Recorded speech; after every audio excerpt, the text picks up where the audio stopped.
Okay, I'm super excited to be here today with another episode of the Nature Journal Show. And this one is all about nature journaling for beginners. But wait, if you're an intermediate or advanced nature journaler, don't leave yet because we need your help also.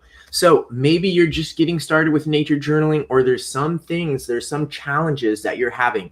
In today's show, I'm going to summarize a whole bunch of the content that I've made for nature journaling beginners, how to nature journal, interviews with beginner nature journalers, interviews with advanced nature journalers and nature journal teachers, interviews and conversations with nature journaling kids and parents and homeschool parents and all of that. And I'm going to try to summarize as much of that into this video as possible. So if you're brand new to nature journaling, this video is going to have a ton of information for you, help you get started, help you with how to nature journal, but don't get overwhelmed because there's going to be a whole lot of information all in this one. So you're going to have to come back to this video a couple times, take notes, and I'm going to start with some lists because I have done several episodes of the Nature Journal Show. If you haven't watched any, definitely check them out on my YouTube channel. But I have done several episodes with beginners, interviewing beginners, and coming up intentionally with steps to help beginners.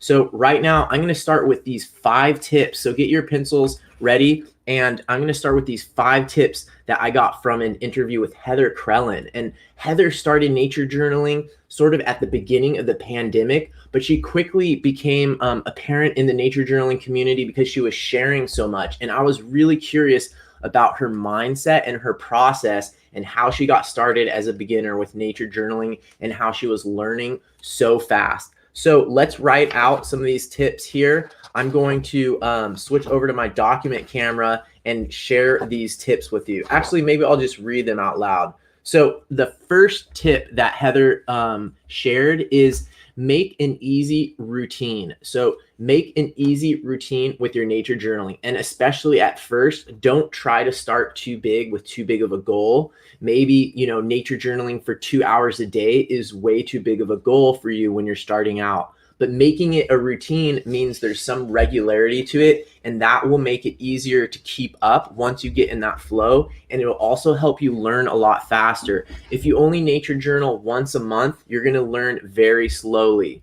And it can be a short amount of time. So regularity is going to be more important than going for extreme lengths of time at the beginning. So even a 10-minute session of nature journaling is fine. And that's what Heather Krellin was actually recommending, is at least doing a 10-minute session. And I think she did like a 30-day thing where she did 10 minutes every day of nature journaling. So doing something small like that. And I have a lot of tips about how to make routines and habits in some of my other videos. But one thing I would recommend is what I call a piggyback habit. A piggyback habit is when you connect nature journaling or another habit you're trying to get into with a habit or a routine that you already have, such as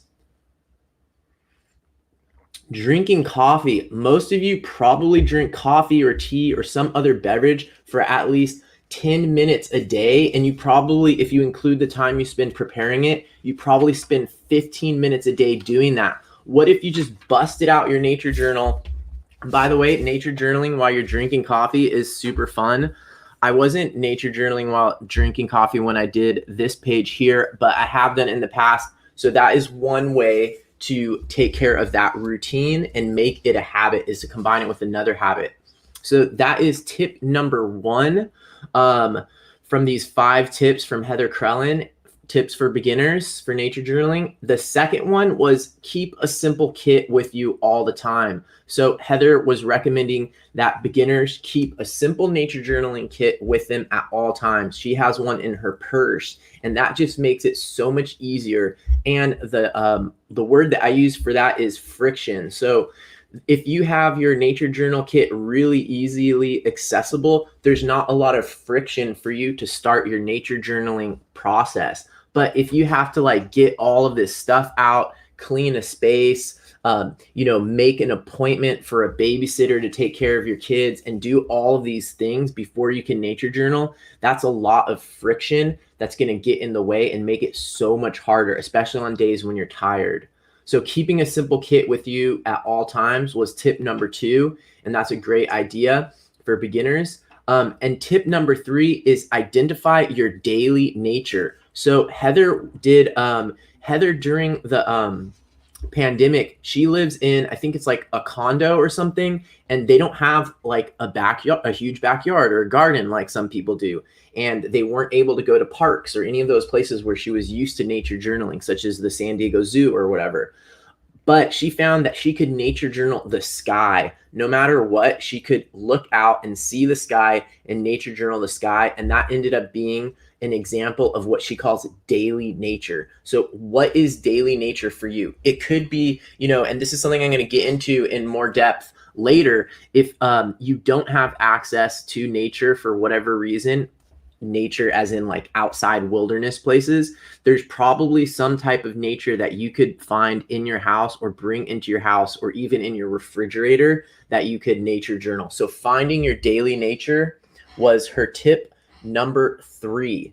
Her tip number 4 was think of your nature journaling time as me time. So a lot of people in the nature journaling community have spent a lot of their life helping other people, supporting other people, raising children, or etc., other people in their family, helping other people, and dedicating a lot of their time to other people. Nature journaling is an opportunity for you to have me time. And that means for a lot of you who are nurturers that you're going to have to shift gears and think that, okay, now this is for me and this is a special time for me. I'm going to make this in my schedule. I'm going to tell my husband or my partner or my kids that I'm doing this thing. And this is me time. So that was a recommendation from Heather that I thought was really important for beginners. Some people feel like they have so many family obligations that they don't have time to nature journal. So thinking of it as me time, this is going to make you a better person, and it's going to make you better able to take care of those people that you love in your life. So think of it as me time. And then tip number 5 from Heather's list is find community. And so Heather started nature journaling during the pandemic. She was a beginner, and one of the things that really launched her nature journaling and helped her learn and helped her make it a habit and have more fun was finding community. Maybe Ivea can post in the comments some of the amazing nature journaling community resources there are these days. It's hard to even keep track of all of them, but there's probably a club near you, and there's also a ton of virtual clubs. So there's a whole bunch of groups. There's a whole bunch of different groups that meet at least like once a week. There's classes, there's my videos, there's John Muir Laws does Zoom classes multiple times a week. And there's the Nature Journal Club Facebook page, of course. So all of those are community. And by joining community early on in your nature journaling career, it's going to help you learn faster. It's going to help you stay motivated. It's going to help you get feedback, which is something that I'm going to talk about in a little bit because it's really important and a really sensitive topic for a lot of people. So those are the 5 tips from Heather. I'm just going to summarize them again here because they're so good. So tip number 1, make it an easy routine. Tip number 2, keep a simple kit with you at all times. Tip number 3, identify your daily nature. Tip number 4, think of it as me time. And tip number 5, find community. Those are all from the interview that I did with Heather Krellin maybe like 6 or 7 months ago. It's called Nature Journaling for Beginners or something like that, an interview with Heather Krellin. You can find the whole conversation.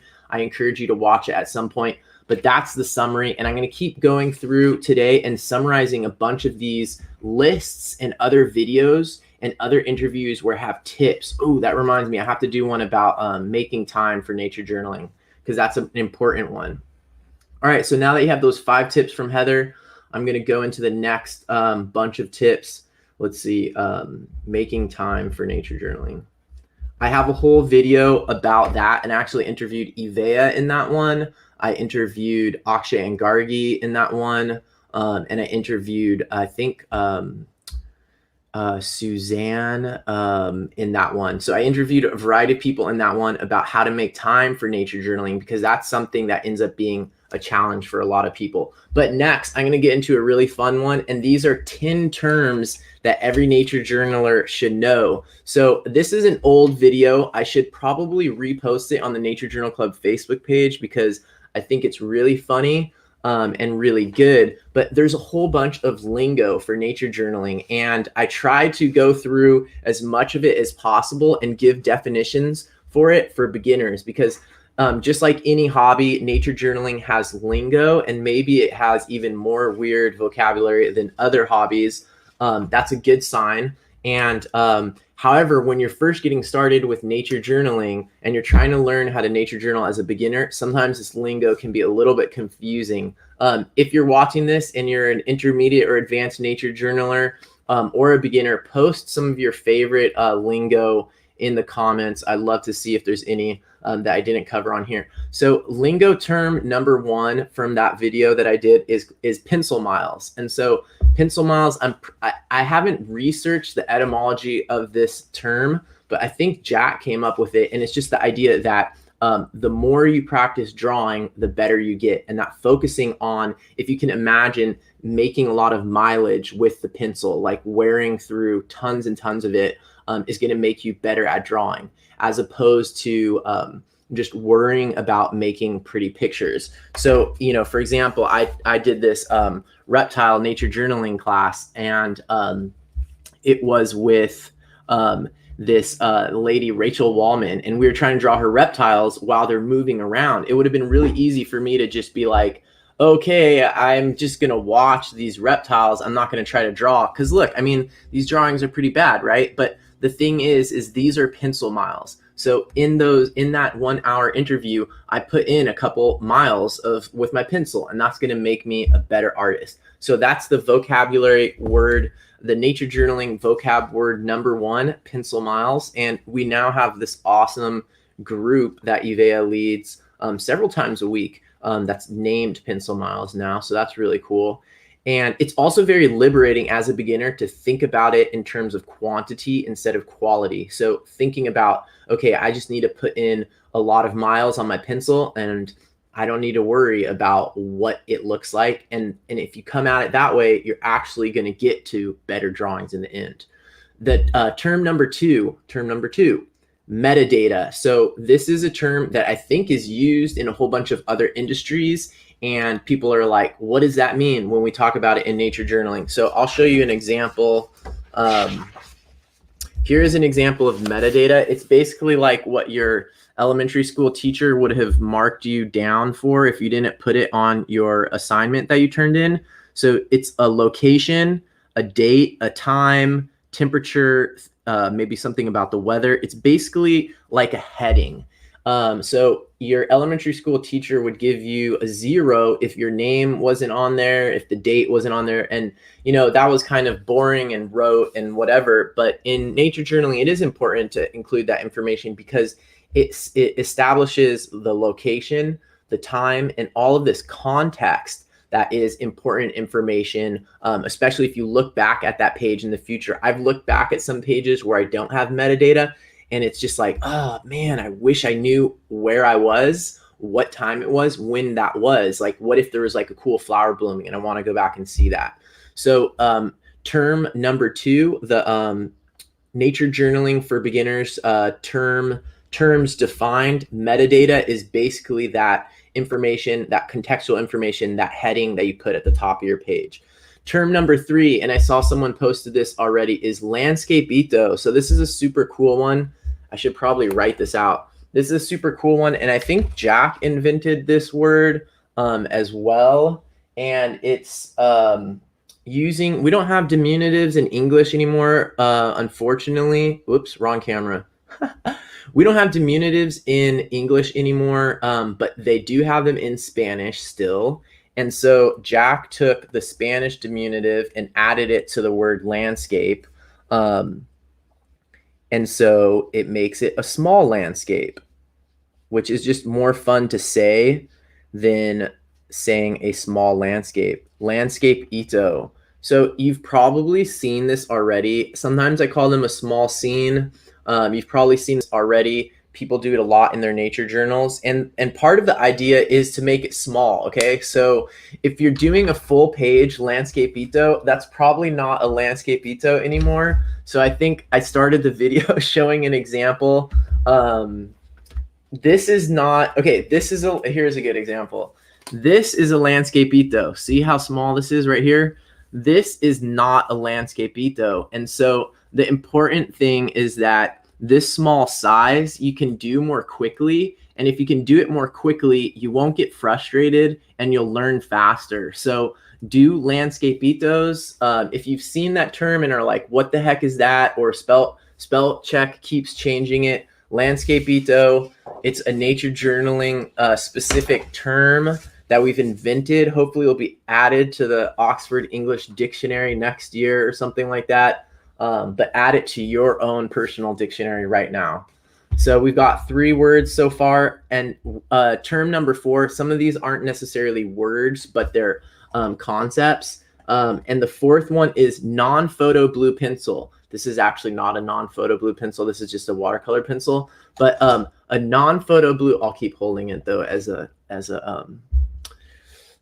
a prop. So a non-photo blue pencil, Jack talks about this all the time. So if you've seen his book, I have it back there. I'm going to talk about books in a second. But if you've seen his book, the non-photo blue pencil is what he does all of his underdrawings with. So this is what a lot of comic artists use as well. And what non-photo means is that this doesn't scan. So photos and scans won't pick up the blue color. So you can draw underneath and get your basic shapes before you do your ink or other pencil. So I'm going to show you real quick. Where is his book? Shoot. I have his book here somewhere. Here it is. Okay, so here you can see the non-photo blue pencil right there. And if you look at the drawings, you can see that he does this underdrawing to get the basic shapes of the animal in the non-photo blue pencil, and you can barely see it. So if you hear that term non-photo blue pencil, now you know what it means. It's important. I don't really use one very much, but it's good to experiment with and try it. It's helpful for a lot of people who are new to drawing, beginner nature journalers. Advanced illustrators use it as well, so it's a good thing to know about. Okay, and then the next one is youre. What does that mean? So the 5th nature journaling term that all beginners should know is youre. I'm going to write it out so you're not like, what the heck is Marley talking about? I didn't do this one in the youre. So youre, yeah, exactly. Youremo, this is, I notice, I wonder, it reminds me of. So this is the most basic nature. I'm going to talk about this more later, but I'm just going to define it right now.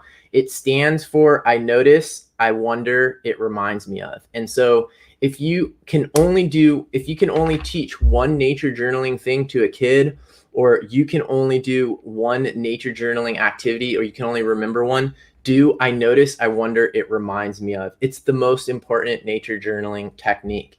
Basically, what you do is you start with I notice. I notices are observations. I wonders are questions. And it reminds me of is like whatever the thing that you're looking at reminds you of. And I'll go more into that in a second, but I just want to define it right now. It's a super important concept for nature journaling. Everybody needs to know. So if you see this abbreviation and you don't know what it means, now you do. I notice, I wonder, it reminds me of. Okay, youremo. All right, so the next one, term number 6, is the pretty picture trap, or the pretty picture. So if you're really focused on making a pretty picture, especially as a beginner, it might be unconscious, but it can get in the way of you becoming a better nature journaler. It can get in the way of you having fun.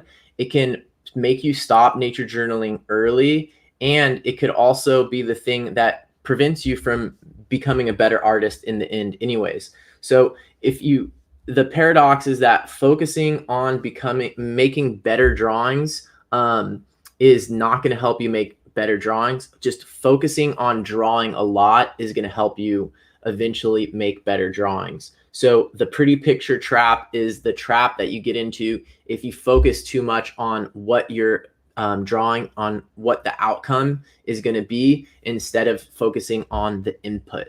I talk about that a lot in my mindset video, which I have like a whole class. It's like an hour-long video that you can watch, and is super helpful for this kind of mindset stuff.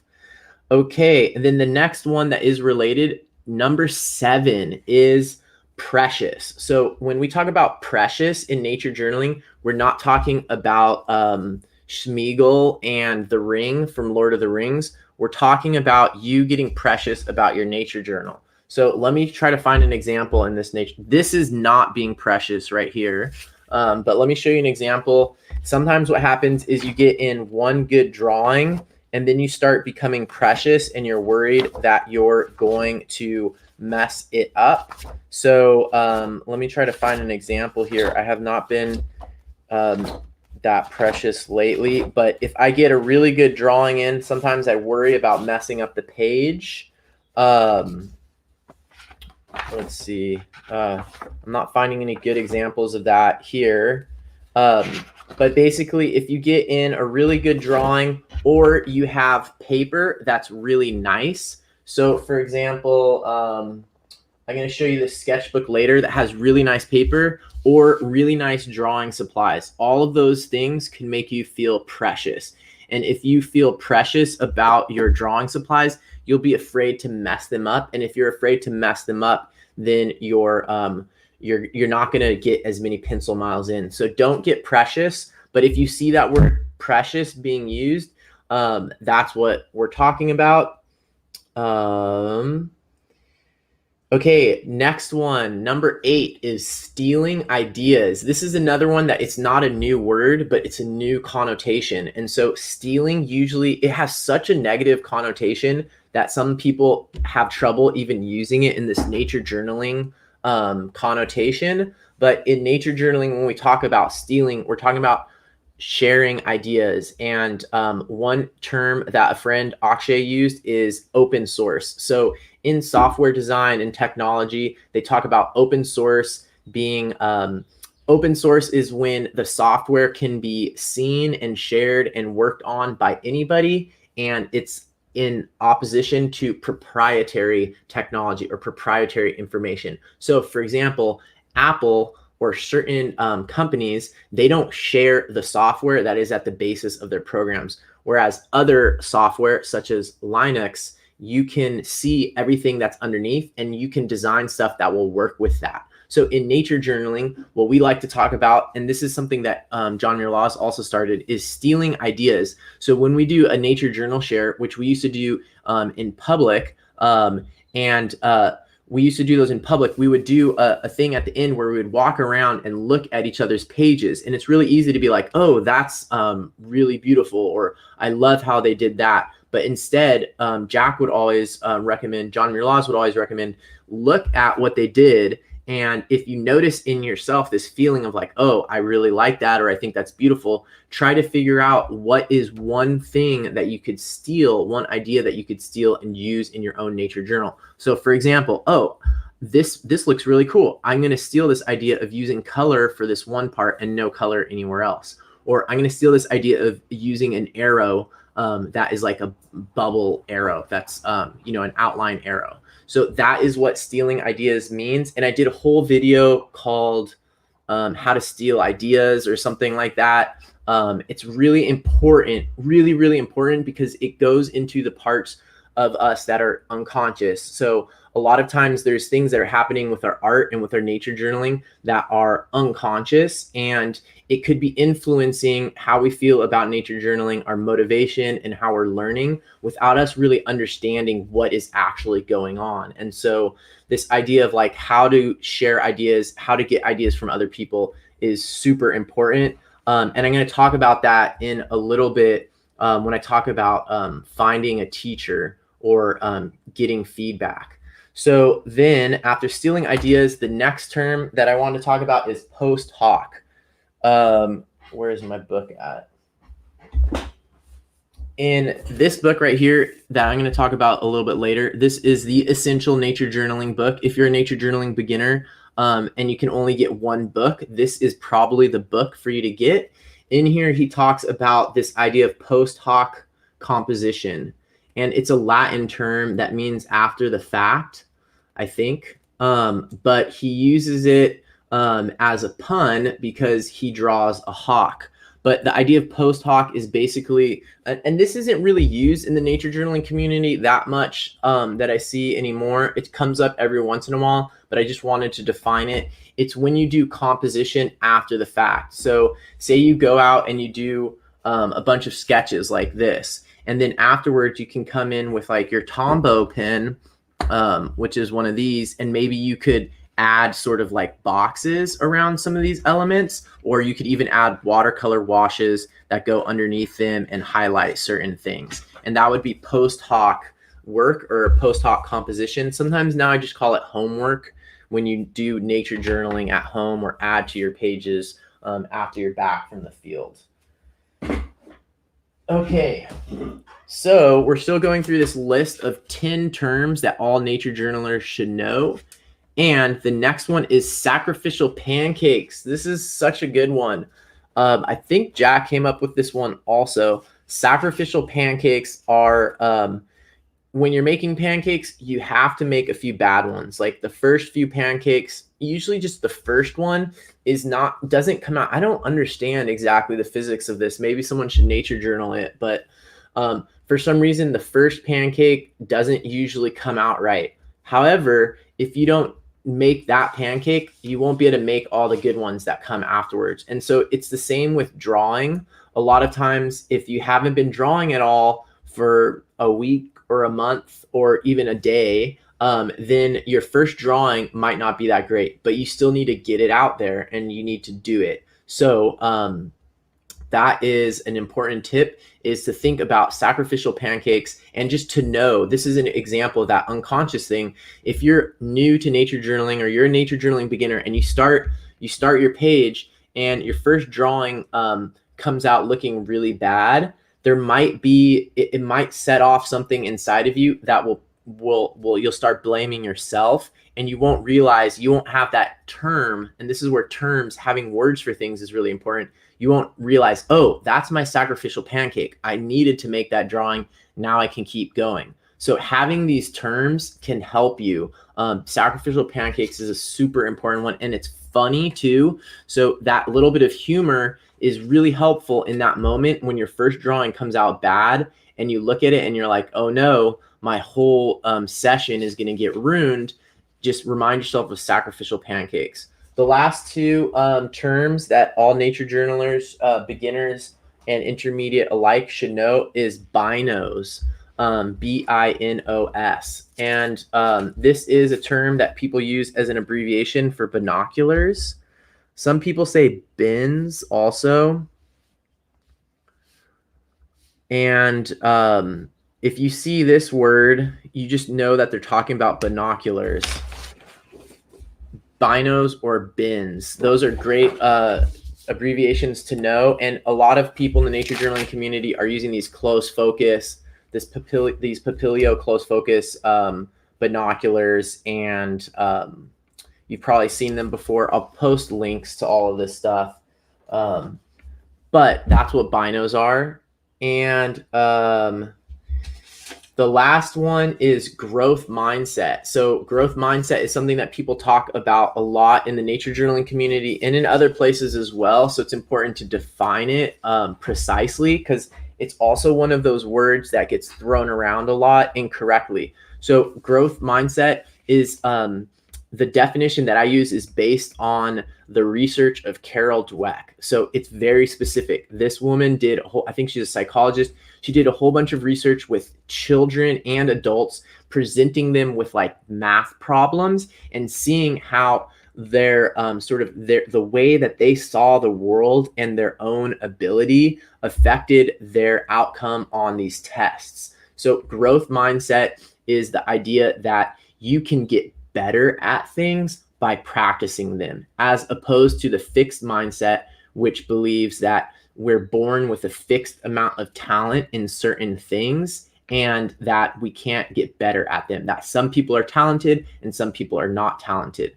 So growth mindset is the idea that you can get better at things through practice. Now, it's really important that it doesn't mean that anybody can do anything. I'm not going to become, there's no way I can become the next Michael Jordan. That is not what growth mindset is about. It's not about being um, totally, totally oblivious to limitations. And there are things that we are born with that influence us. But growth mindset is the idea that, and the belief that a lot of things, most things, in fact, in life, you can get better at through practice. And even just thinking that you can get better at them through practice is going to help you a lot. And most people have a combination of these things in their mind, and they still are seeing certain things as from a fixed mindset and certain things from a growth mindset. So it's a little bit complicated. I have a whole video. I think it's that mindset one that I did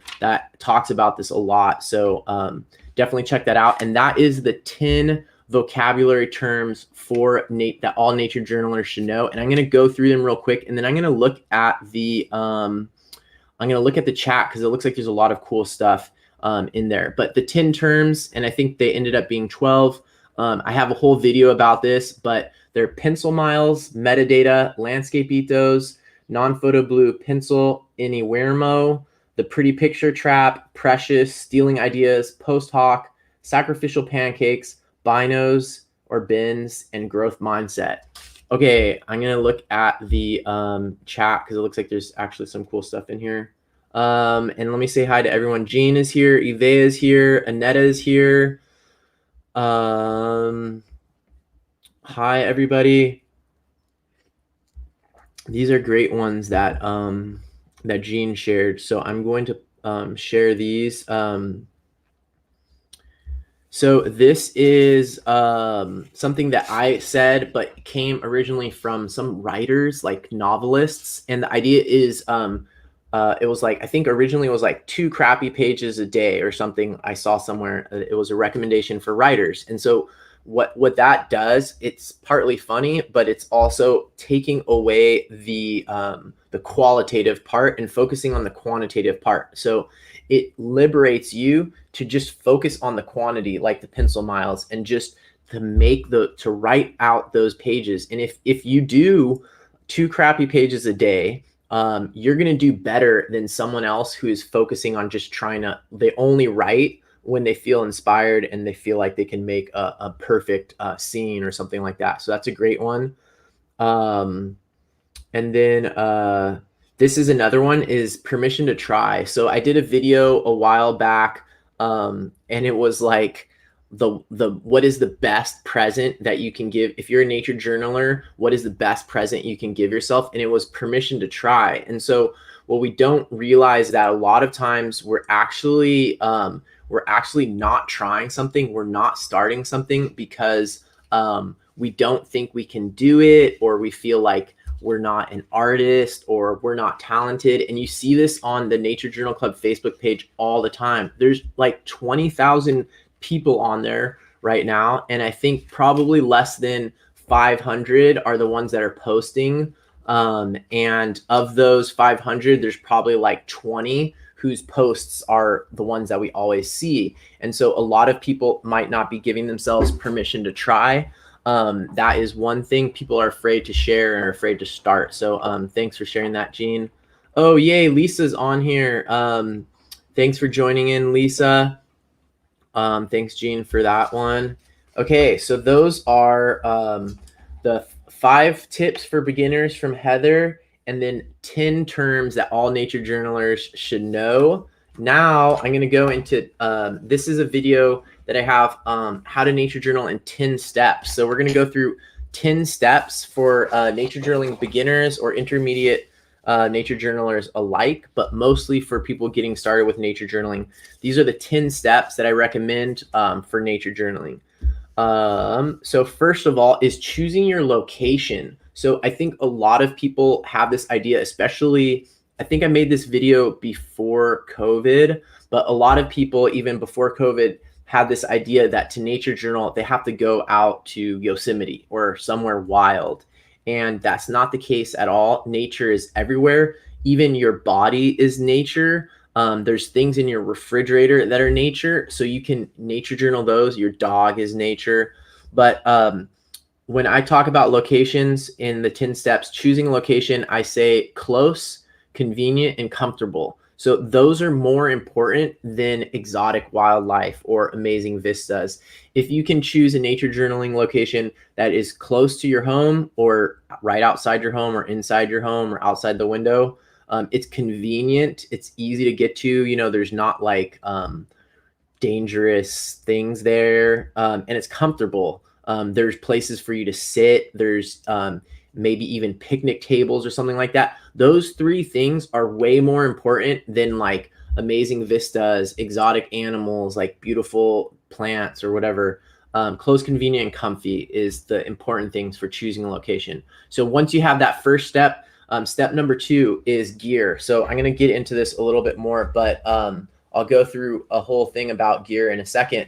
But I think for gear, what you really need is a bag. So I think having a bag that has a single strap like a purse is definitely the way to go.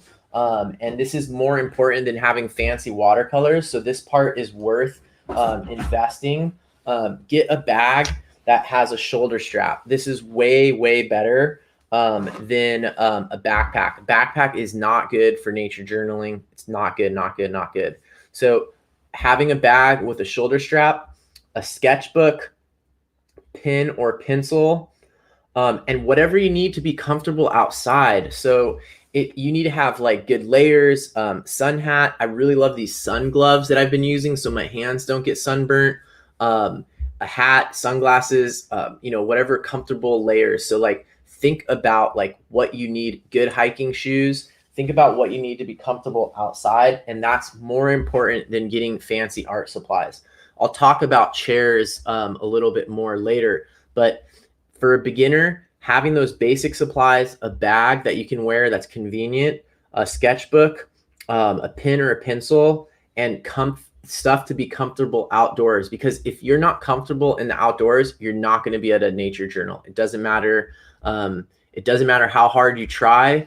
And if you're a beginner, you might blame it on your nature journaling, but it might just be that you're not, you didn't have the right clothes, you weren't comfortable enough in nature, or your location wasn't convenient enough.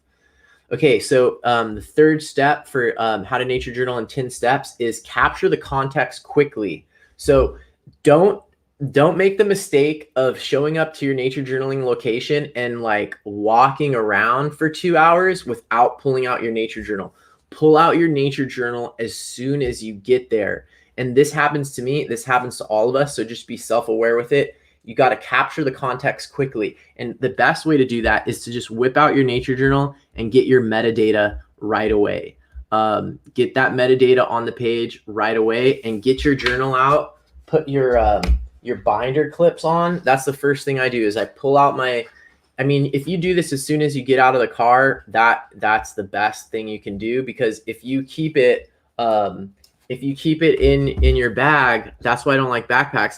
You could just walk around forever and not nature journal. Maybe you'll start taking photos with your phone, and then you're just going to end up not nature journaling. So I just take it out. I put these clips on that help hold my page down. It keeps it from buckling with the watercolor, and also keeps the wind from blowing it away. And I start capturing the context right away.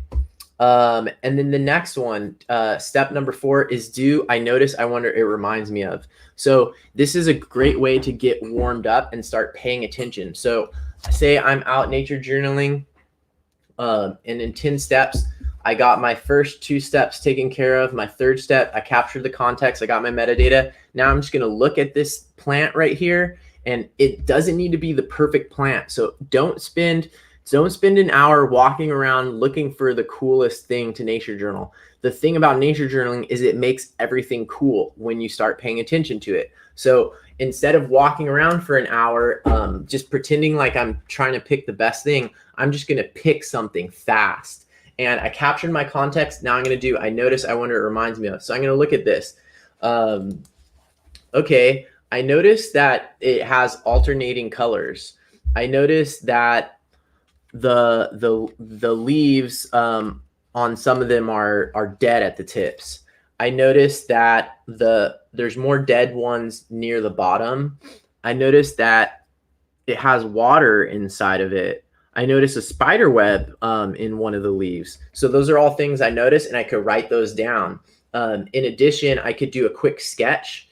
I notice, I wonder, it reminds me of, can include a sketch. I notice is observations. Now, if I were to say, I notice this is a bromeliad, that is not an observation. So this is a really important distinction to make, and I'm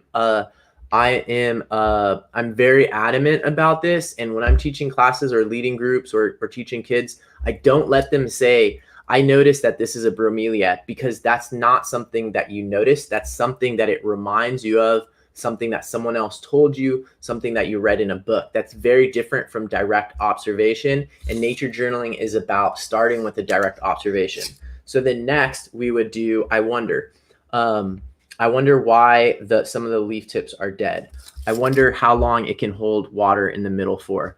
I wonder if all of the related ones have these alternating bands of color.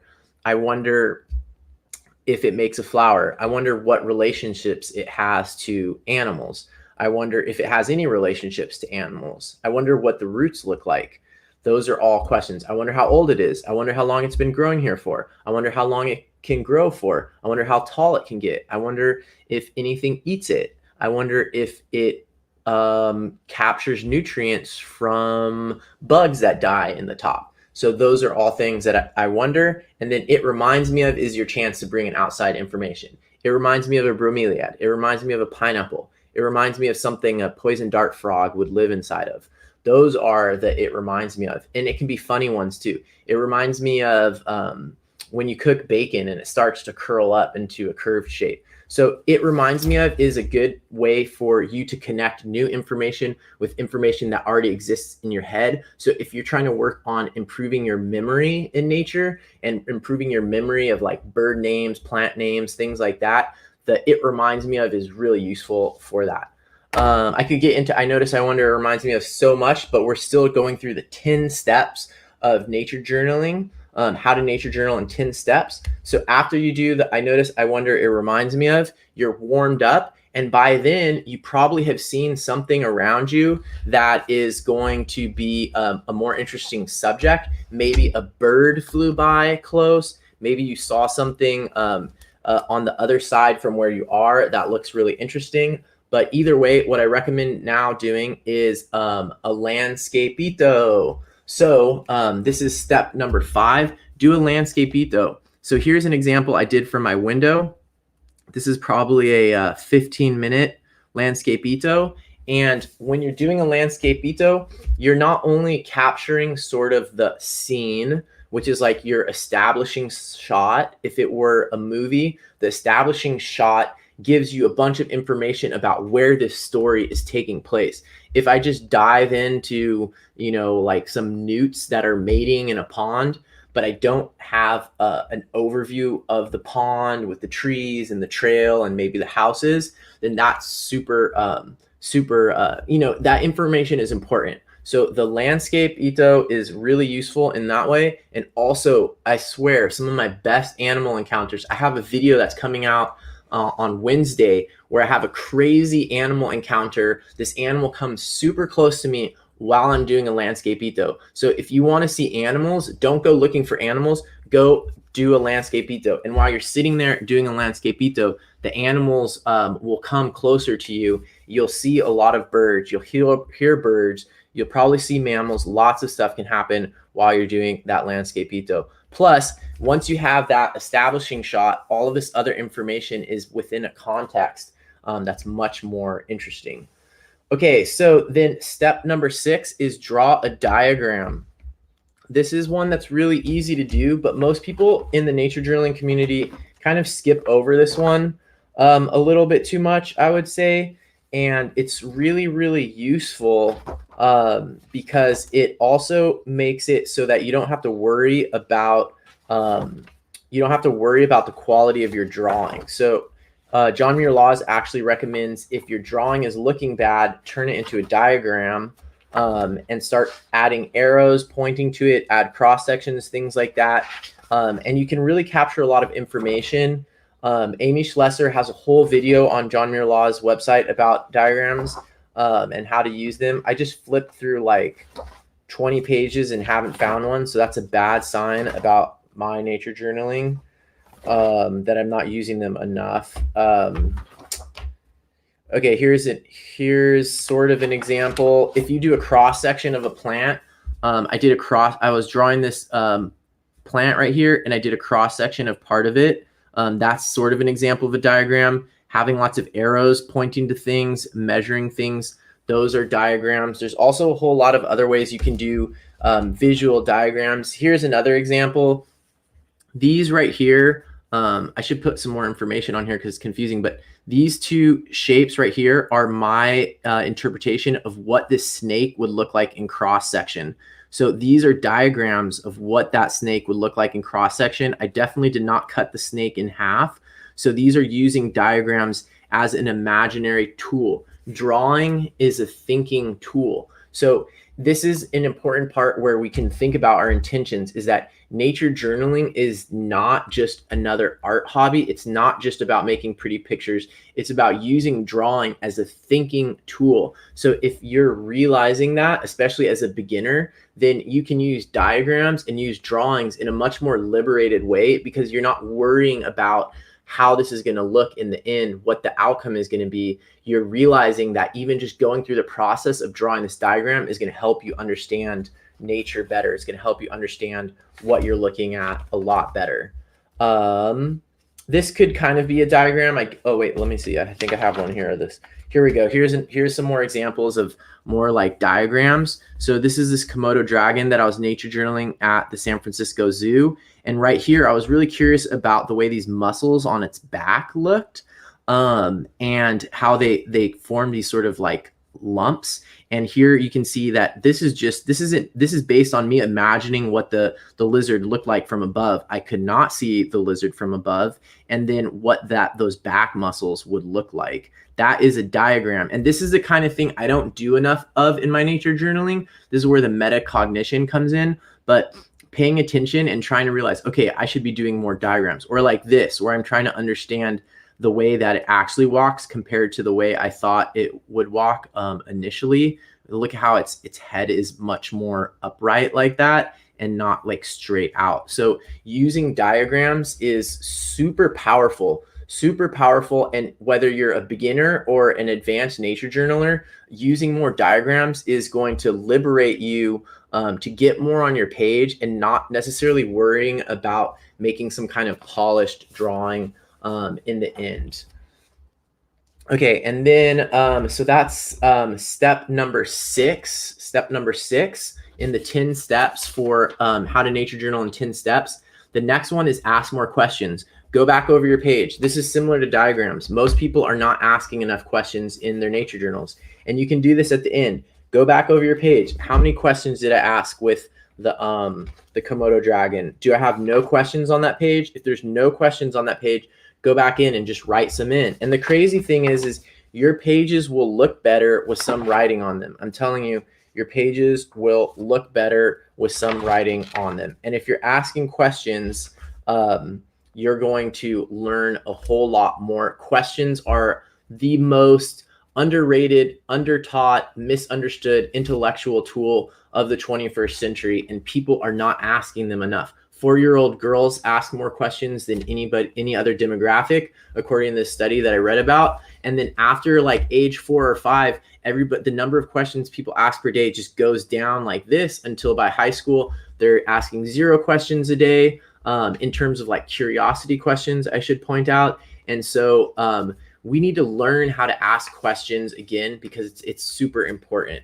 So that is number 7. And then number 8 is stop before you're done. So before you feel like you're done nature journaling in your nature journaling session, stop and be like, that was great. And this is the tip with this part. This is a mindset trick. You know, when you go to the fancy restaurant and you pay a ton of money for like the plate might be this big, but the food is like that big, and there's like a little piece of asparagus, like 1/4 of one piece of asparagus, like sliced really thinly on top.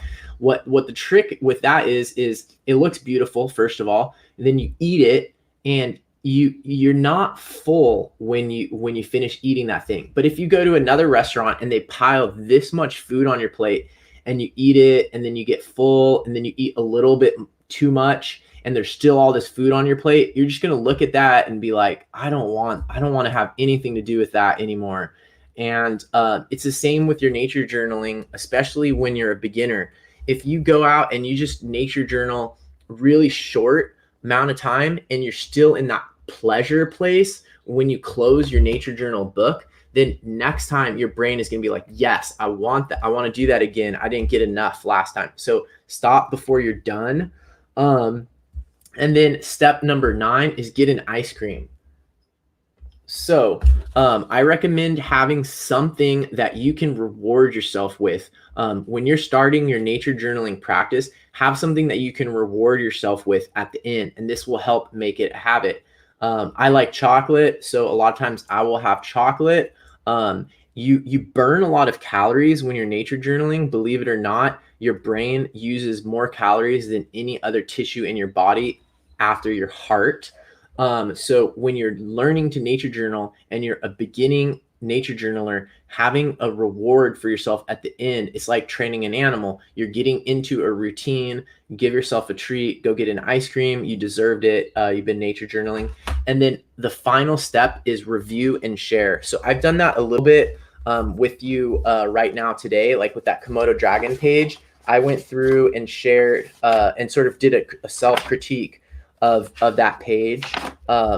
I went through and I was like, okay, well, I could have done this. I could ask more questions on this page, for example. I wish I had planned out the title a little bit more. So going back and reviewing your own pages after you finish them is really useful. And this is because feedback, write this word down, feedback is one of the most important things for learning. And so this is where I'm going to go on a rant about self-taught artists.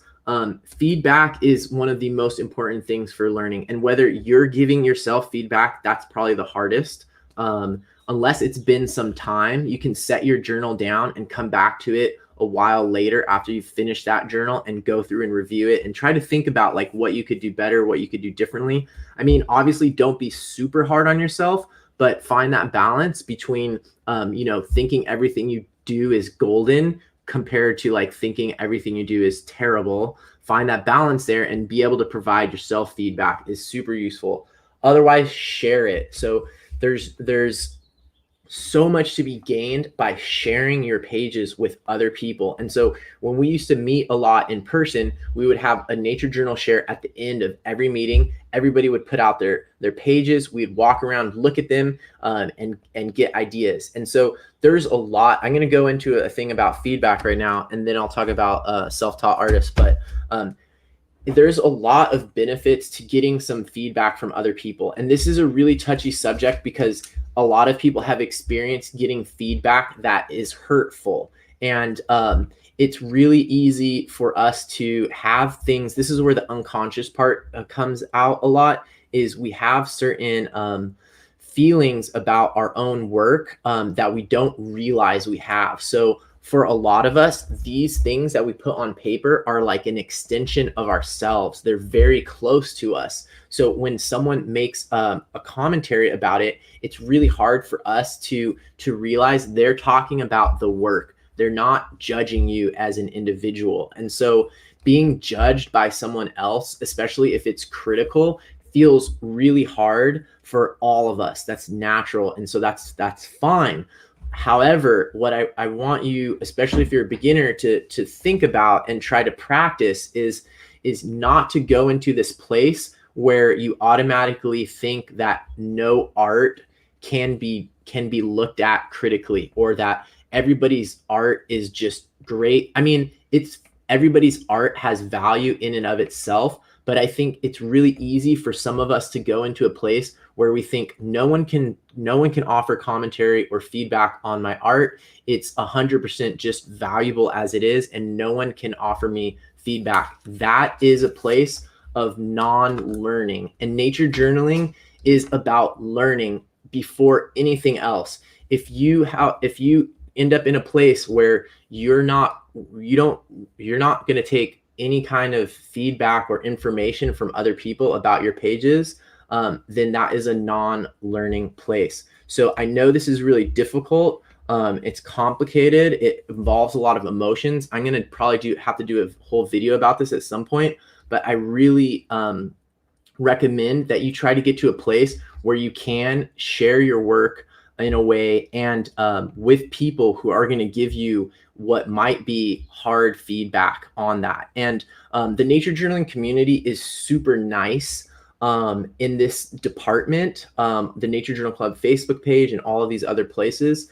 And sometimes I think it's almost a little bit too nice. And I think it's important to be like nice and kind and all of that. But at a certain point, it is good to get some feedback that might be constructive criticism on your art if you do want to improve those pages. So practicing distancing yourself a little bit from your work and figuring out what is really going on there for you, what your real intentions are, where you want to go, and how to think about that from a slightly more removed place.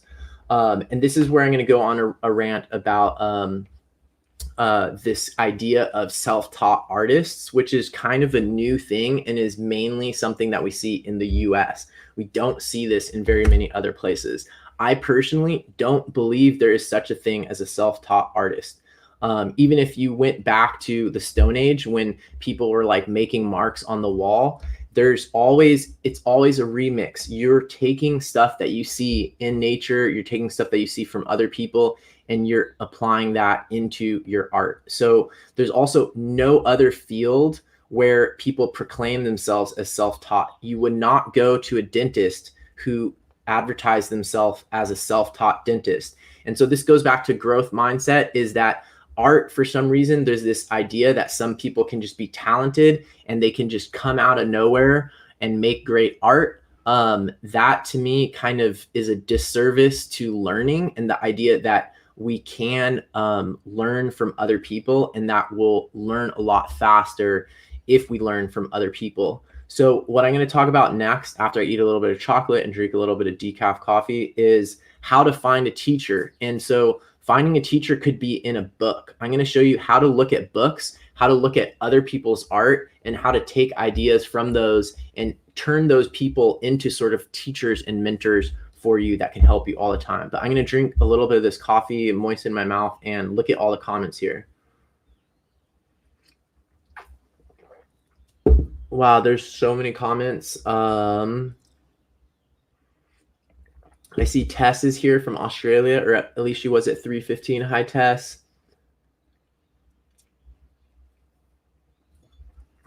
Okay. Wow, Eve had some really interesting comments.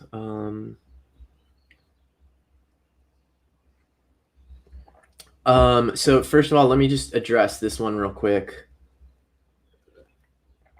I think the main thing that Jack is talking about there is like when you're working with kids, for example, and you give them an assignment, a lot of times there will be some kids that within like 2 minutes, they're like, I'm done.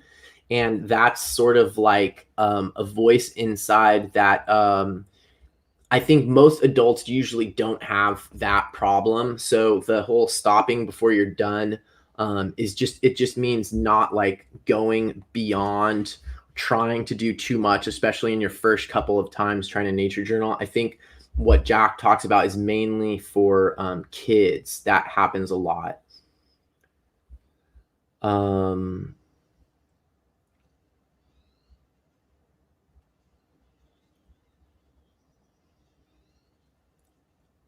This is a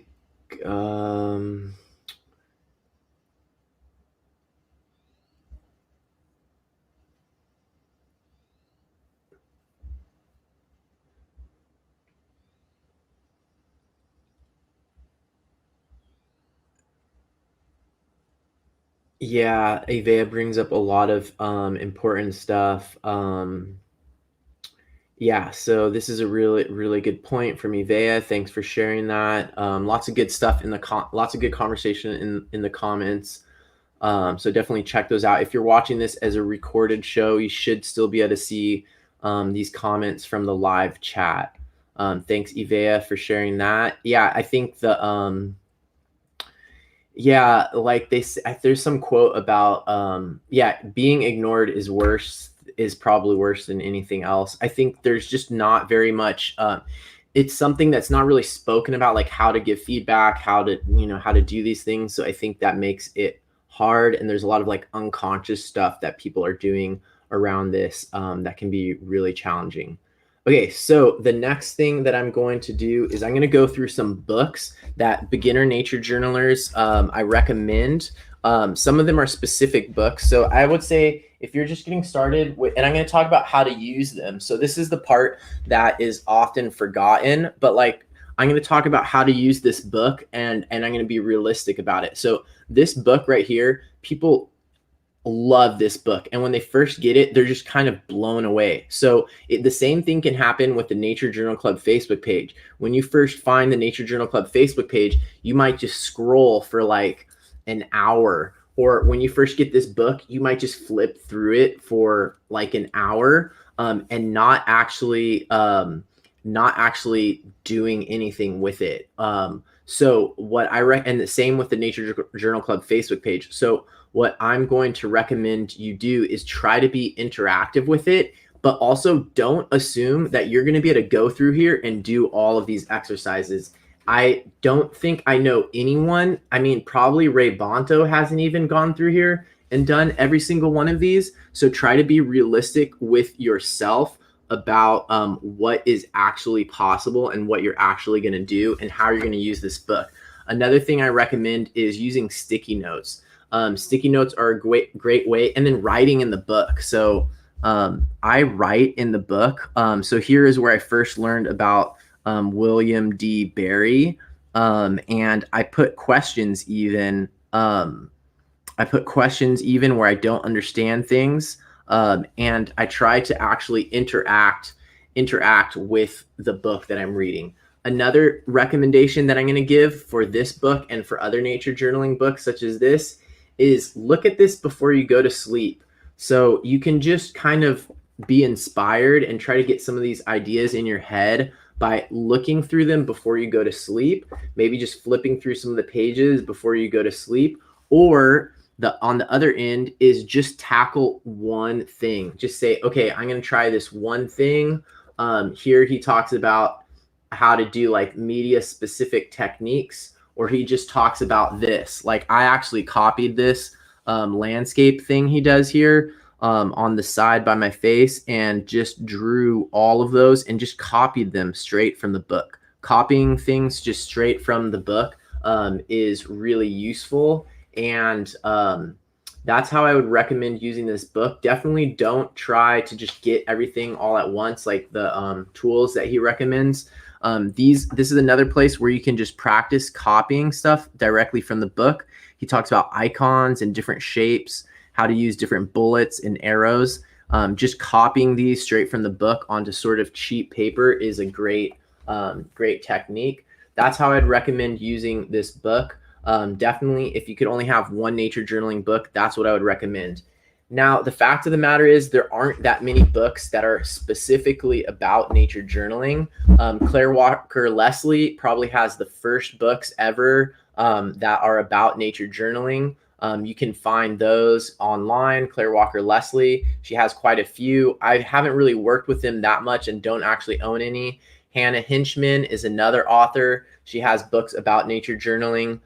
There's multiple people who have some free ones now. Roseanne Hansen has one, I think, that you can get online. And then Dion Dior in Australia, or no, it's Paula Peters in Australia has one. So there's multiple people that have books that are specifically about nature journaling. But what I'm going to show you next is a couple books that aren't specifically about nature journaling. And I'm going to recommend some of them, and I'm going to recommend that you find your own, and that some of these artists can become your teachers. You can turn them into teachers by sort of internalizing their artistic style, internalizing their perspective, and using them to provide critique and feedback sort of in your own mind by creating them as like a persona if you don't actually have a relationship with that person. And you can even use dead people for this. That's what's really cool.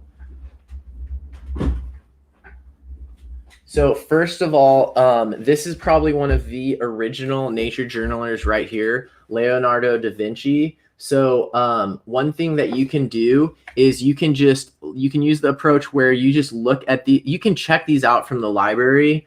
These sticky notes that I use are super easy to remove, and you can just kind of flip through quickly and hopefully get something from osmosis. You can also try copying some of these pages and just looking at what he does and trying to think about how can you steal some of these ideas and apply them to your own nature journaling. One thing, for example, on this page, he's not being precious at all. He has a whole lot of different things going on, and he has diagrams, words, and images all happening on the same page. So that is one way that you can turn Leonardo da Vinci into one of your teachers. This is a pretty good book.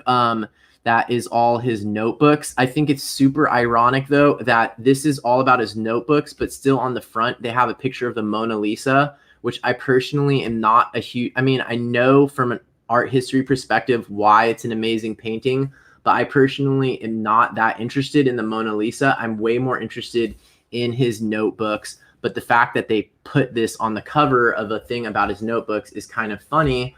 But you can go in here and, for example, maybe you want to practice cross-hatching.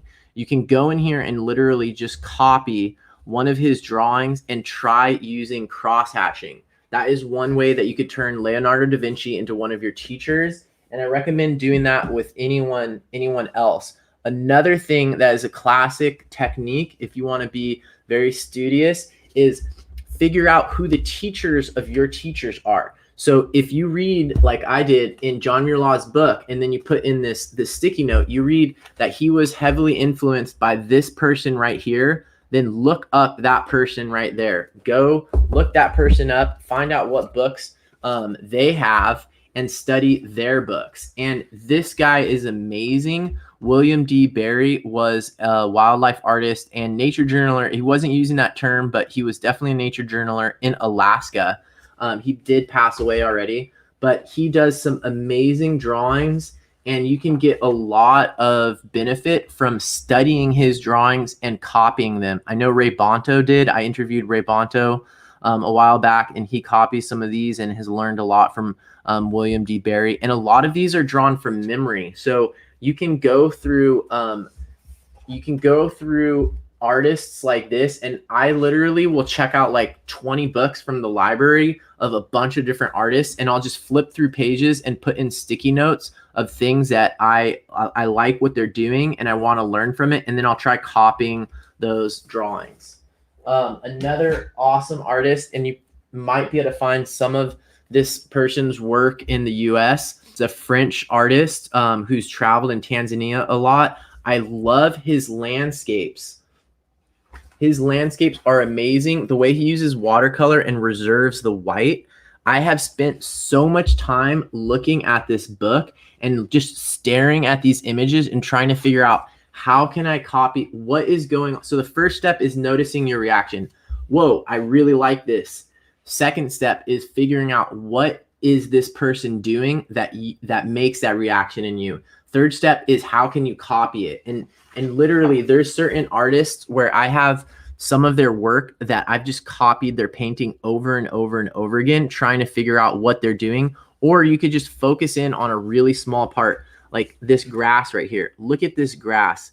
This grass is amazing down here in the front, in the foreground there. And you could just circle a little bit of that and just focus on drawing that part. And I'm going to show you a special trick for doing that I learned from a color theory teacher that I have. So this is a special pro tip. Don't tell Donna Larson from the Santa Rosa Junior College that I share this with you. But you take these sticky notes right here, these big sticky notes. And what I'm going to do is I'm going to place the sticky note so that it creates a frame around the part that I'm interested in, because our brains are really bad at actually cropping things and focusing on one small part. So now I can just look at that one part and try to copy that with my watercolors. So that is a huge pro tip. And then you put your other sticky note. These are the ones that I really like. These can be reused like 10 times. I swear, I pull them out of my library books and I stick them back on the plastic. They'll just go right back on the plastic here, and then I can reuse them multiple times. But then I'll put my sticky note there, and I know I need to come back here, and then I could write my notes. I could just basically do an I notice, I wonder. It reminds me of, how do they get that highlight? Underdrawing, question mark. Copy this. So these are all things you can do for homework without going to the field. These are all things that you can do. So you could probably do a Google search for Denis Clevril. I don't even know how to, I took like 3 semesters of French and still can't pronounce this name. But anyways, look him up, and the sketches he does are amazing. And you can find people like this and turn them into your teachers, and without them being alive, even if they're not alive anymore, even if you can't meet them, you can turn them into your teachers. I definitely use children's books. I see. Lisa's going to also claim Leonardo da Vinci as my teacher in the future. Yeah, people are going to love that when you say, it's even better than saying you're a self-taught artist, is to say that, yeah, I was taught by Leonardo da Vinci. So all these people who claim to be, and I'm trying not to be too, I definitely have to give credit for people who have become professional artists without going through art school or taking any art classes. There's something to be said for that. However, and that's great and everything. However, I think what is happening is it's tapping into this underlying mindset in our culture that somehow values you more if you're just like a natural talent, and you can just do things without like claiming that you learned from anybody else. But we're all influenced by somebody. Everybody is influenced by somebody. Even if you didn't study art in school, you probably saw Calvin and Hobbes comics when you're a little kid, and maybe that influenced you. So another thing that I'm going to recommend is synthesizing from very diverse teachers. So if you're a beginner to nature journaling and you're only looking at John Muir Law's book, and what you see on the Nature Journal Club Facebook page, that's not a very diverse assortment of influences. And what I really recommend, I probably shouldn't be giving this away because this is sort of one of my secret techniques, is what I recommend is synthesizing from as different of sources as possible. So sometimes I will intentionally be looking at 2 very different artists at the same time. So lately I've been looking at Bill Watterson a lot, and Bill Watterson is amazing with ink and with watercolor. And you can learn so much and get so many great ideas for nature journaling from looking at these pages. And whether you're doing comics in your nature journaling or not, which I highly recommend, by the way, I think I have a whole video about that. Even if you're just doing foliage and you want to get better, I mean, look at how he does, look at how he does the shadows on this tree right there, or the background. The way he does branches is amazing. You can learn so much for nature journaling from that. And on several of my Calvin and Hobbes books, this one's from the library, I've just gone through and put sticky notes on all the pages where he draws plants, because I want to be able to draw plants like this guy draws plants. And the way he does mark making, look at how much variation there is in the line thickness on Calvin's hair. Do you see how much variation there is there? So if you're one of those people that when you draw, all of your line is the same width line, then and you need to you recognize that and you see, okay, my lines are all the same width, then what you need to do is look at someone like the author of Calvin and Hobbes, Bill Watterson. What happened to my focus? And look at how he draws lines. All of his lines are not the same. You could literally just spend a whole day trying to copy the way he does lines.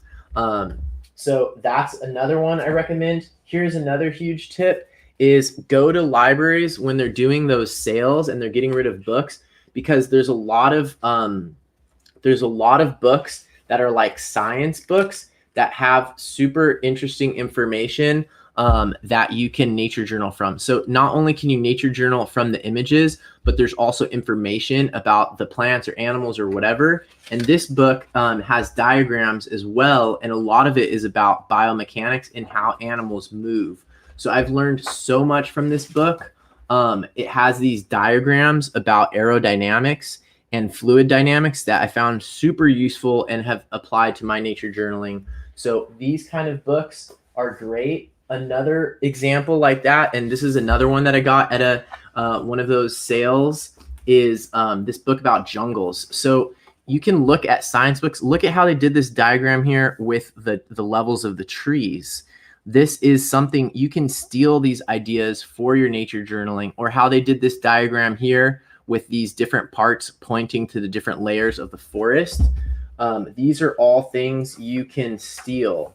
They also have drawings. Sometimes it's easier to copy drawings than to copy from photos. So look at this chameleon. This would be a great place to practice drawing a chameleon and learning about ways that diagrams are used in other types of science illustration, or these kind of books. They already have done some of the work for you. So you can learn a lot from them, and you can nature journal from them, and you can turn the artists and the authors of these books into your teachers as well. On that note, these are amazing. If you can get any of these coloring books, sometimes you can get them used. This one was like $7. They might have some of the pages colored already. So first of all, they're great for coloring, but they're also really good, and you can learn about the plants and animals through the coloring and other science things. I think they have them for all kinds of topics, but the way that they use diagrams is amazing. The diagrams in these books are so good sometimes that you can copy these and learn a lot of things for your nature journal, a lot of ideas, because they're basically showing really complex subjects and trying to simplify them in visual form. How can you copy some of those ideas in your nature journal? My last artist that I'm going to share is Yvonne Bean. It's probably one of my favorite artists of all time. Illustrated a lot of these Russian fairy tales. And I've gone through, this is from the library, I've gone through and put bookmarks on all of the pages that I like the illustrations of, but mainly for vegetation. I think I showed this in another video, but look at the way he does these conifer seedlings. This is the main thing I'm interested in this page. Look at how he does them as a silhouette, but they still have such an amazing three-dimensional look to them. And you can see that the branches are coming off in different directions. That is something that I have been copying and practicing, trying to steal ideas from this artist who died hundreds of years ago, so that they can be one of my teachers as well. Here's another example where you can see these silhouettes of the trees in the background. Look at those, the way that he simplifies forests. That is something that I want to copy. So another artist that I've been copying. Okay, and now I'm going to go into some stuff about nature journaling tools and how to pick them. I have a whole video where I talk about what's in my nature journal kit, and I probably should update it soon. But right now I'm going to go through all of the stuff that I have in my kit and describe the rationale behind it, because it's one thing for me to just tell you buy these 10 things. It's another thing for me to teach you the rationale that I used to decide what things are in my kit and what things aren't in my kit, because then you can make your own decisions. And if you're new to nature journaling, if you're a beginner at nature journaling, you won't just copy what your teacher uses. You will know the rationale for choosing. So I'm going to bust out my kit here. My rationale is based for my nature journaling kit is based on this one litmus test. If it's something that helps me nature journal more, then I keep it. If it doesn't help me nature journal more, then I get rid of it. Or if it's too challenging to use in the field, if it creates a lot of friction, then I get rid of it. So first off is my bag. This is a Patagonia, I think it's called Mini Mass bag. These are no longer made, unfortunately. Sometimes you can find them for sale online, like used ones on eBay. I've tried a whole bunch of different bags and reviewed them on the Nature Journal show. Maybe you've seen some of those episodes, but right now I'm going to tell you the rationale behind this one and what I like about it. So number one, this is not a backpack. It can go behind me, but it can also go in front of me. And just with one hand, I can move it from the back to the front. See how my right hand is free? Oh, my right hand can be holding my nature journal. I can move it to my back so I can walk. I can move it to my front, and I can keep it in front of me while I'm nature journaling and access all of the contents. And the more you can do with one hand, the better.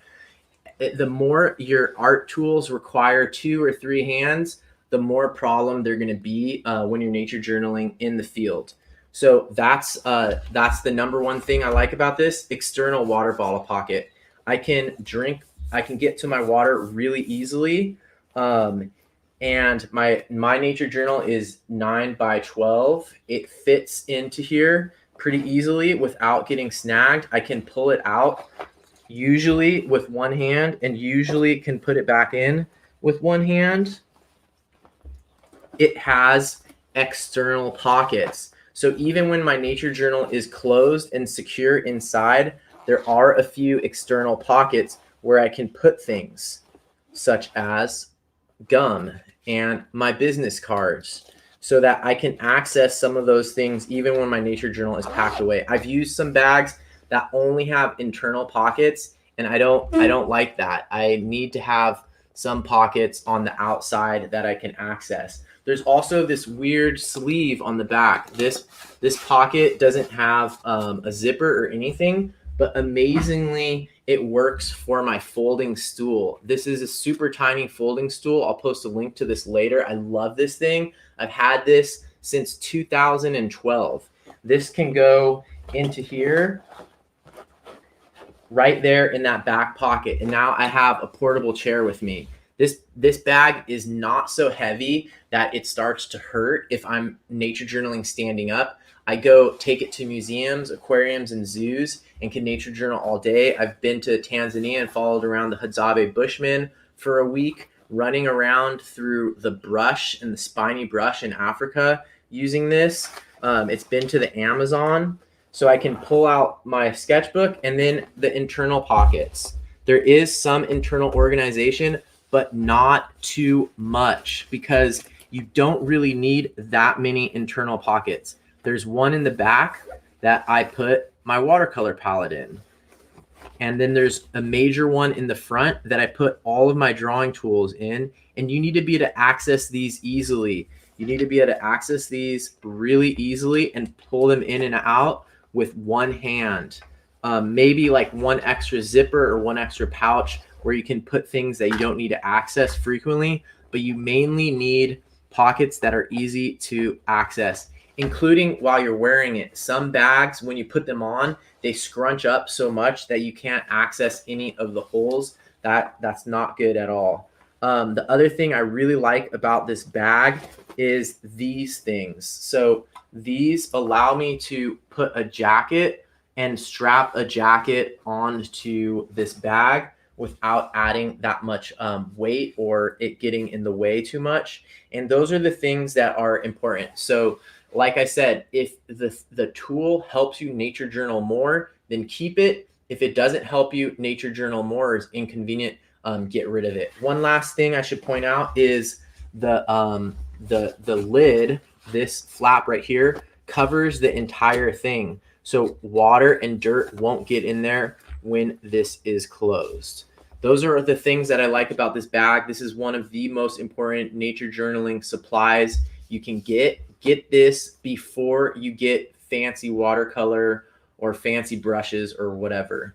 Okay, now I'm going to go through what I actually carry in it. So I'm going to go into sketchbooks later, but this is the sketchbook that I use. It's like the most important thing that I have in here.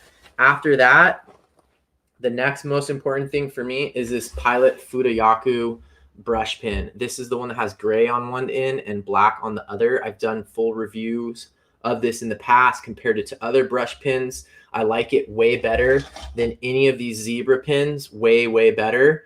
I've tried to not like it, but this is still the main drawing tool that I use. It has gray on one end that I use for writing most of the time, and I also use it for going underneath my watercolor. It's great. Before that, I used these Pentel Click It mechanical pencils. This is a great mechanical pencil. I love pretty much everything about these. So just going into rationale, this is a cheap mechanical pencil, but I've bought more expensive. I was like, let me buy one of these fancy German ones that's made out of metal. And what I found is it's less functional. So one thing that I love about this is the to make the lead come out, there's a button here that's separate from the eraser. It is just absolutely stupid to make your eraser the button for pushing out the lead, because then you're erasing and it can be pushing out the lead. And why would you combine those two things if you can have the button for pushing out the lead down here? It also means that while you're drawing, you can easily push out the lead without moving your thumb all the way to the top. The amazing thing about that also is that since those two functions of the pencil are separate, you can have more eraser. So this eraser is actually big. Those mechanical pencils that have a lid on the eraser are so annoying, and the erasers are so small, and then they fall out, and then all the lead falls out from that end. That is just ridiculous. So this eraser, you can twist it like this, and it holds a huge amount of eraser in there, and it never falls out, and the lead won't fall out that end either, because to add more lead, you take off this whole part here and put lead into there. So it's totally separate from dealing with the eraser. Sometimes separating functions like that is really important in art tools. These are really cheap. You can buy a whole package of them. They come in different colors. So then you can have the blue one for the studio and the black one for your nature journal bag or whatever. The only thing I don't like about these is that after like a year, this stuff starts to peel, and you don't really need this gel grip kind of thing anyways, and it starts to peel and look really bad after like a year. Other than that, these things are amazing. I use the 0.7 one. You can put whatever softness of lead in it that you want. I still carry it all the time just to have a pencil, even though now I mostly draw with ink. And then the next most important thing is my watercolor stuff. So for my watercolor stuff, you probably already know that I use the John Muir Laws watercolor palette. Not necessarily what I would recommend for beginners. You could buy this as a beginner. It is an investment. You probably will never have to buy, you won't have to buy any other colors. Like when I got this, I got rid of all of my markers and colored pencils. And then I carry 3 of these now. So these are all large. I carry 3 large Pentel Aquash watercolor brushes with me at all times. And I have 2 that are relatively new. That's why the tape is on them. So these ones have a lot of flow. This one is older and the flow is slower, but they're all the large size. I don't use the any of the smaller sizes. So these combined with this watercolor palette provide all of the color that I need. It's amazing how much you can do with just this right here. It replaced, so many watercolor pencils, crayons, pastels, everything. This is just amazing. And I carry 3 just to have backup, and I do run out. Those are the main tools. I have some extra ones that are slightly less important, but next in importance would be my opaque tools. So I right now am using the Presto Jumbo correction pen right here for broader lines. This is if you need to do white highlights, because you can't do that with watercolor, as you probably know, because watercolor is transparent. And then I use the Uniball Signo. And this is there's so many bad ones of these. So don't try. I wouldn't recommend unless you want to just mess around. I've tried like 10 different kinds of white markers. And you can see reviews from a bunch of different people online, different artists. But this Uniball Signo actually works, and this Presto Jumbo Correction Pen actually works too. So those are the ones that I use. I see Yves mentioning the Tombow pens. I do sometimes carry those around. I like them for my underdrawing, but I don't think they're absolutely necessary. I think I do a review about these in another video, but they can be useful. So I'm not going to go into any of the other stuff I carry. That's basically it. Those are the really important ones. And like I said, whatever works for you in the field and helps you nature journal more is what you should choose. So now I'm going to talk about a couple other things, such as sketchbooks. So I already showed you the sketchbook that I use. It's this Stillman and Byrne.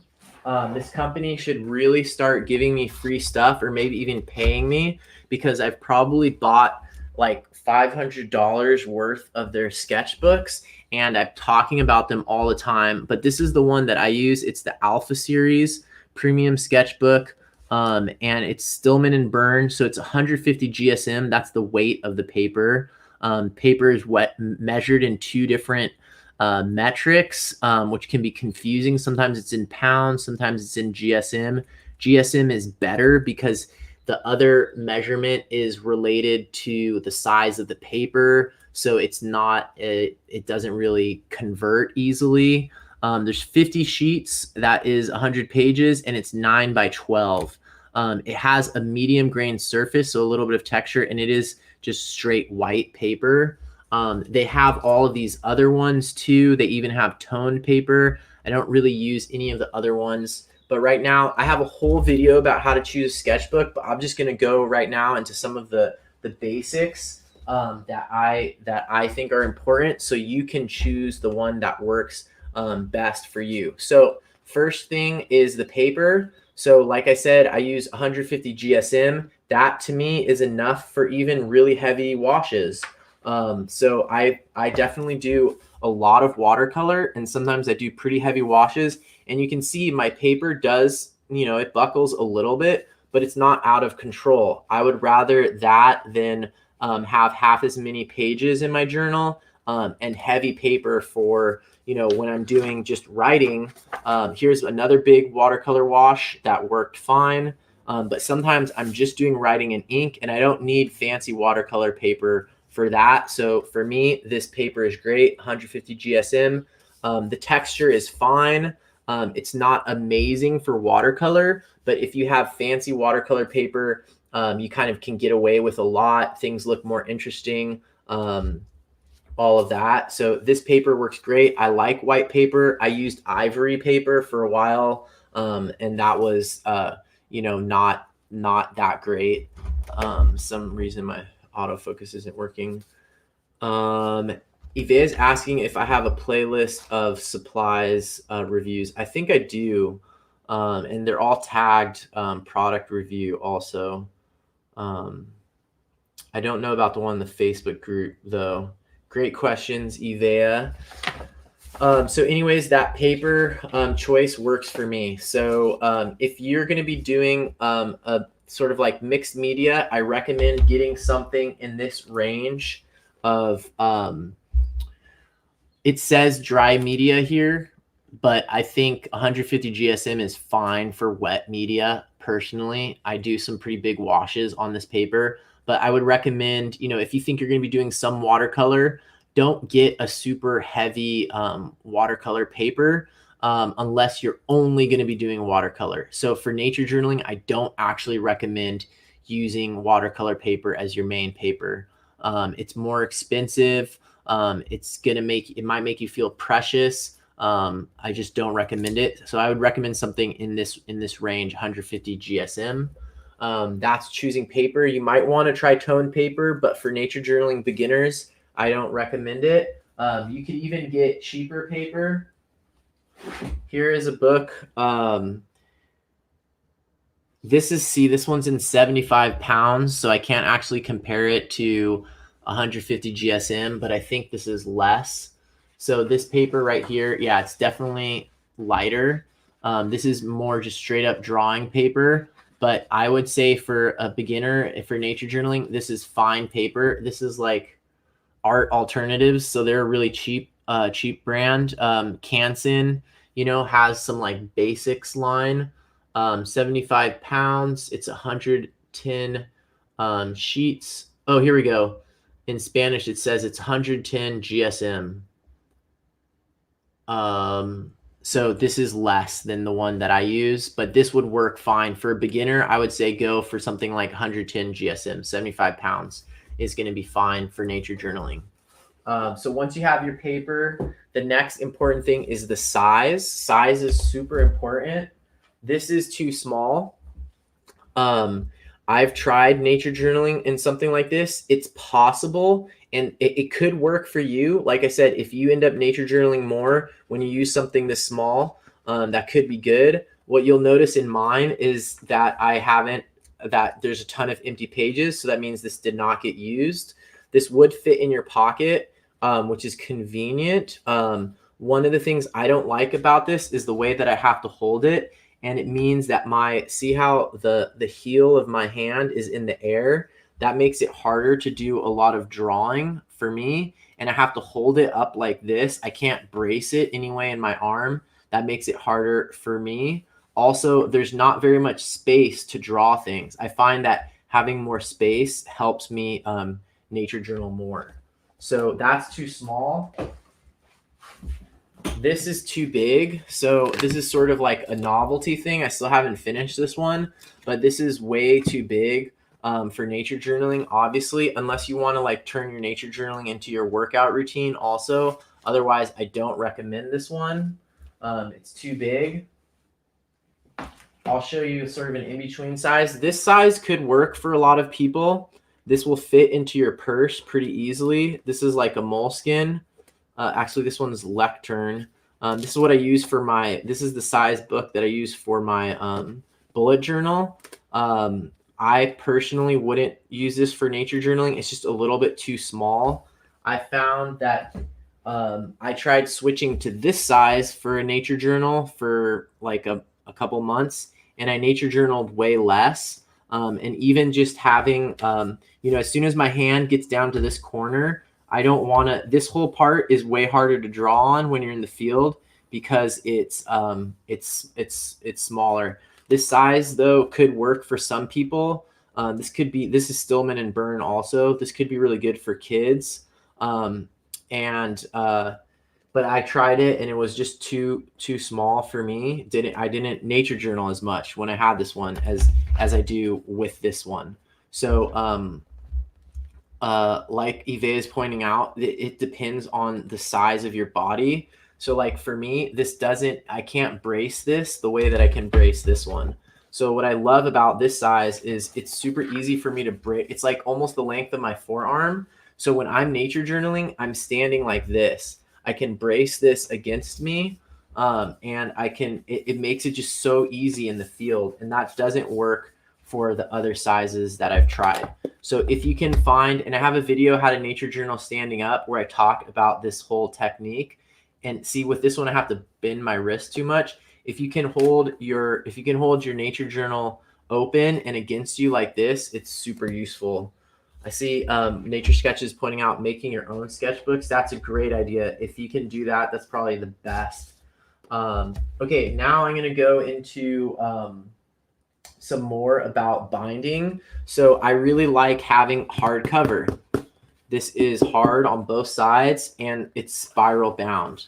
So here is a book that I tried that has different paper. This is 300 GSM, so this is twice as much as what I usually use. It has spiral binding and it's 9x12, so that's the size I like. But look at this. See how soft this cover is? I don't like that. The back cover is hard, but this front cover is soft. And this paper was just way too heavy of watercolor paper for me. And I ended up not even really using this book at all. It has way fewer pages. It has a lot more texture. It's cold pressed. So that's a pretty rough texture. That's like the roughest texture you can get. Cold pressed is the roughest watercolor paper. Hot pressed is the smoothest watercolor paper. Just imagine that hot press is like using an iron. When you use the iron, it smooths out all the bumps. Hot press is smooth, like almost like Bristol smooth. Cold press is rough. It has the most texture. I don't know if you can see the texture a little bit there. Cold pressed has the most texture, and I think there's one called like medium or something. So this did not work for me, partly because of the soft binding. So I like the hard cover, and I like spiral bound. Spiral bound means that I can lay it completely flat when I'm at home in the studio, which is important for beginners, is to be able to practice at home. You can also fold it all the way back this way, which allows for me to use my standing up position. I really like that. There's downsides. It can get stuck. It doesn't look as cool on your shelf if you have this side pointing out. It makes it harder to organize them. These can get broken potentially. So there's downsides to it. And you can't do, it's not as easy to do a full page spread. So if you have, it's harder to draw a full page spread when you have the spiral binding. Here is the alternative would be these ones that are, I'm forgetting on the name for this type of binding. This is when it's bound this way, you can draw all the way across. It looks like Amy is I didn't even know that there was one called rough for watercolor paper. So rough is the roughest. That makes sense. It's actually called rough. Okay, cool. Good to know. Thank you, Amy and Nature Sketches.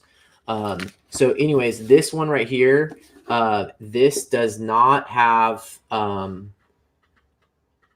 never even heard of the fully rough. I've never even used the fully rough paper. This one here is harder to sketch standing up. This is also more of a landscape format. So for me, this is not great for nature journaling in the field, especially if you're a beginner. This would be really hard to nature journal standing up. So for beginners, if you can figure out the most convenient way to nature journal in the field, I really recommend setting up a system so you can nature journal in the field and making it as comfortable as possible. You'll learn so much more if you're nature journaling in the field than if you're just nature journaling from photos and stuff like that.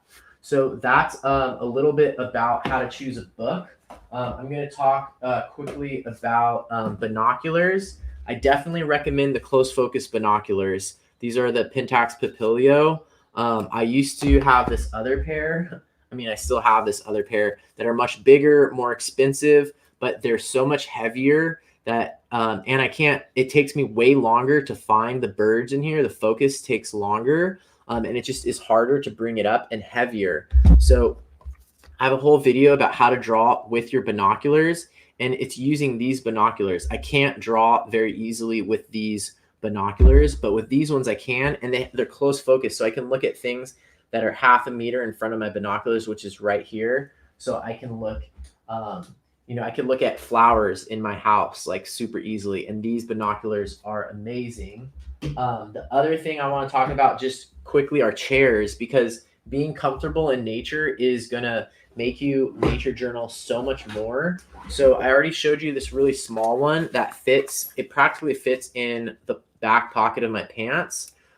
This is super lightweight and convenient and really easy, and it's comfortable for most people to a degree.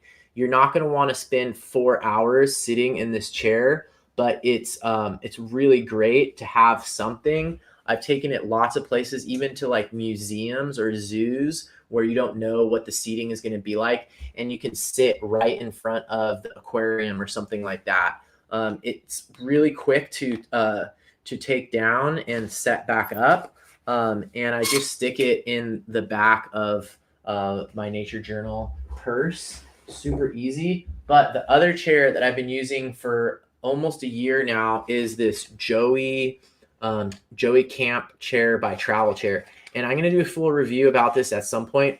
But this chair is super awesome, and I use it for all my landscapes. And I can't carry it as easily. It comes in a pouch that I left in my car, but this chair is so comfortable. I could sit in this for hours. I take it for camping and stuff like that, but I use this all the time when I'm nature journaling landscapes and any other nature journaling where I'm just going to have more time. And it sets up pretty easily. It has a back to it, so it's way more comfortable because you can actually rest your back, which you can't in any of the stools. So stools are fine for starting out, but if being comfortable is a priority for you, I recommend getting something that has a back to it, because then you can actually sit down properly and rest a little bit. So I'm just going to show you how easy it is to set this up. You might not be able to see all of this, but it takes about a minute or less to set up. And once you have it set up, it's so comfortable that you can nature journal for long periods of time. And this one is so stable, even in sand. I've used it like at marshes and stuff like that, because it has these feet right here that don't stab into the sand or the grass. That other one I showed you will sink into sand or grass, but this one I've used it in sand dunes. I used it down the entire Colorado River. I've sat in waterfalls with this nature journaling. This thing is amazing. So I highly recommend this one. It's the, like I said, it's the Joey travel chair. I'll put a link to it in the description below later. But yeah, it's the travel chair. Travel chair is the brand. This is amazing. Travel chair is the brand, and this one's called like the Joey chair. It's not super cheap. It's almost like, I think it's like $70 or $80. It might even be $100, but it works really well. I've tried like 5 others of these, and there's a lot of backpacking ones that are even more expensive than this that don't work as well. So I definitely use this chair for nature journaling all the time now. Super great. And then the last couple of things that I'm going to point out is nature journaling for beginners. And a lot of you probably already know this, but it's important to like reward yourself and also take care of your basic needs. So for example, like having a protein bar, or figuring out like what kind of food snacks are really easy to put into your nature journal kit and have them with you all the time. You've also probably seen me drinking this. This is yerba mate. Yerba mate is like a green tea kind of plant from South America. People in Argentina drink yerba mate all the time. This is basically like a sparkling version of that. So it has caffeine in it, it has sugar in it, and has water in it, basically. And so this, I just like it. It's sort of like a guilty pleasure. But for me, having one of these with me when I'm nature journaling, even though it's pretty small and all of that, this makes a huge difference. So like figuring out like, you know, what your intention is, what your goal is, and what your energy level and like motivation is. And if a little bit of chocolate or a little bit of a protein bar or a little bit of like a caffeine drink is going to help you nature journal and spend more time out there nature journaling, then in my opinion, that's a totally great thing to have.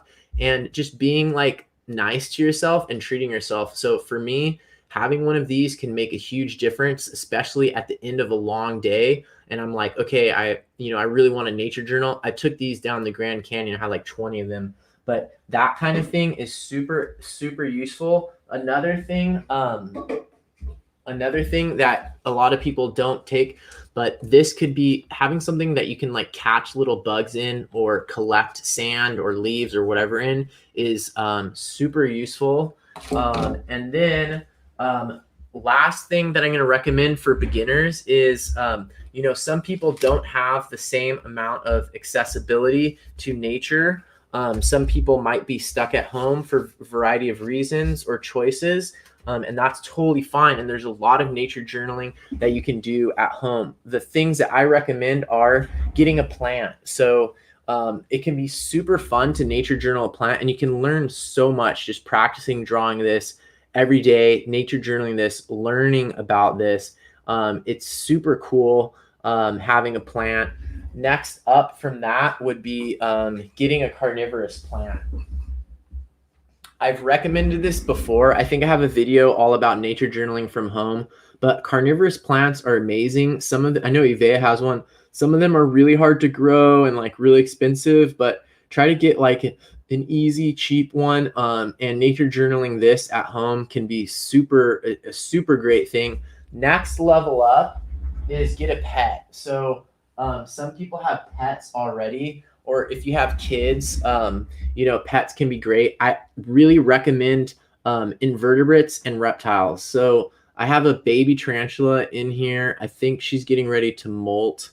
Actually, I don't know if it's a she. I'm just hopeful that it's a she. This is Tip Tap. Many of you know Tip Tap already, but a little tarantula or a little, there's like little cute beetles and little cute isopods that people are keeping now. If you have kids or if you're at home, people have these corn snakes. They're super chill pets. If you have something like that, it's great for nature journaling at home. And if you're a beginner to nature journaling and you just have like a pet at home, a cat or whatever you have, nature journaling that every day can be such a powerful way to learn and improve in your nature journaling. So I basically today have been giving away all of my best tips for nature journaling beginners and summarizing stuff from interviews, from other videos that I've done. And you all have probably seen some of those videos, and I just want to right now plug my Patreon because I usually don't. A bunch of you who have been watching today are already on there and already supporting me on there and making the Nature Journal show possible. I'm doing at least 2 episodes a week right now. I'm interviewing people and trying to collect as much information for nature journaling beginners, intermediate nature journalers, and advanced nature journalers. So this was a bunch of tips from those shows that I've collected, because I know there's a lot of newbies at nature journaling, people who are just getting started with nature journaling. And so I shared some of my favorite tips, some steps for nature journaling, how to nature journal in 10 steps, some of the best supplies for nature journaling, and some other little tips and tricks. So thank you to all of you who support me on Patreon. If you don't know about it, check it out. It's a membership platform that allows for you to support the creators and artists that you like, that inspire you, with as little as like $1 a month. So on my Patreon, you can sign up for $1 a month. You can sign up for a whole year. And then you get access to patron-only parties and some behind-the-scenes videos and stuff like that. But mainly it's a way for people to support